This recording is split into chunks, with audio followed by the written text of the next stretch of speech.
Hello Beach class. Today we are going to have a look at angles and degrees. Now an angle and degrees is a way to measure a turn, the amount of turn an object or a line has done.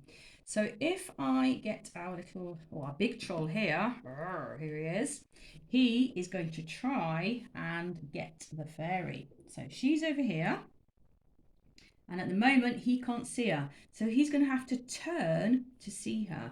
So he's going to turn like that. Now he's done a quarter of a turn, okay? If he turned all the way around and ended up back where he started, that would be a full turn. But to turn towards the lady, he has done a quarter turn. So he started here, and then he turned a quarter turn around. So if that was his starting line, then he turned from here to here, and that amount of turn, okay, is called, or we measure it as 90 degrees, and another name for it is a right angle. Okay, it's 90 degrees, a right angle, or a quarter turn. Okay, so using this information, we're going to have a look at some of the questions in our book. So we'll just pause now while I get my book out. Okay, we're going to look at page 50. Circle any right angles on the shape below. Use a set square to help you. Now, if you have got a set square, it will show you this part and this part make our right angle. So you need two straight lines, and it sort of makes an L shape there, like that. So that's a set square. You can also see it on a protractor, which is what we use for measuring angles. So if you look at the line going there and there, that L shape there is our right angle. You can also just draw a right angle with a ruler. If you have a straight line going there, and this one needs to be 90 degrees. Now, if we were going to be completely accurate, we would get our protractor out. But I can just draw it like that just to show you. So this is 90 degrees, or a right angle. So if we look at these shapes, we're going to tick the places where we can see right angles, or those L shapes. So have a go and see if you can find them. Hopefully you would have recognised straight away that our square has got 4 right angles.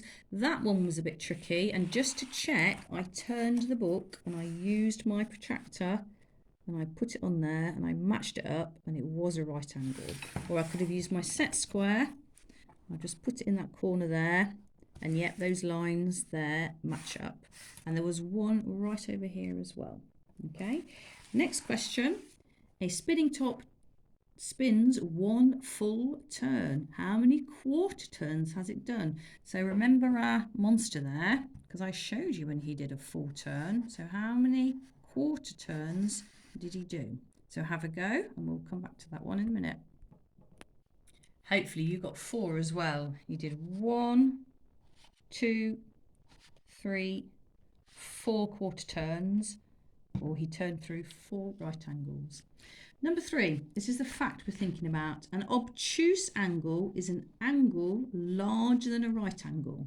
So if your angle, your distance between your two lines, if it is bigger, larger than a right angle, which we know is 90 degrees, then you will need to circle it, because that's an obtuse angle. So have a look at these and see if you can see which ones are larger than a right angle, larger than 90 degrees. Off you go. Hopefully you ticked Y, because that distance from that line to that line is much larger than 90 degrees, and you should have ticked X as well. We're going to go straight on to question 4. Circle the shapes that contain parallel lines. A parallel line is a pair of lines that will always go at the same distance and they will never meet. So these two lines, if you imagine it's a train track, your train track will go on and on and on, and the two lines will never meet. So these are parallel lines. If our lines were like that, if you imagine those two lines continuing, that one and that one would continue, and they would cross over. So these are not parallel lines. These two lines, since they are always the same distance apart, they can go on forever and ever and ever, and they will never cross over. So they are known as parallel lines. So circle the shapes that contain parallel lines. Okay, hopefully you've circled this shape here, because these two lines would make our train track or our parallel lines, and these two, it's got two pairs of parallel lines. These two lines would never meet, and those two lines would never meet. So we're going to look at 5, look at the shape below. Which side of the shape is parallel to side W? So here's side W. Which line making the side of the shape will be parallel to it? So that's your first thing to have a look at. If we pause. Hopefully you've chosen Z, because this line of this shape, this side and that line, they would both go on for forever without touching. Which side of the shape is perpendicular to side W? So here's side W. A perpendicular line or side of the shape will meet it at a right angle. So use that knowledge to work that one out. Hopefully you've chosen V. Here's our right angle, and this line meets it here and makes a right angle with it. Which side of the shape is horizontal? If you think about the word horizon, and the sun goes down on a horizon, so we're looking for a line that is like the horizon. Which one is it?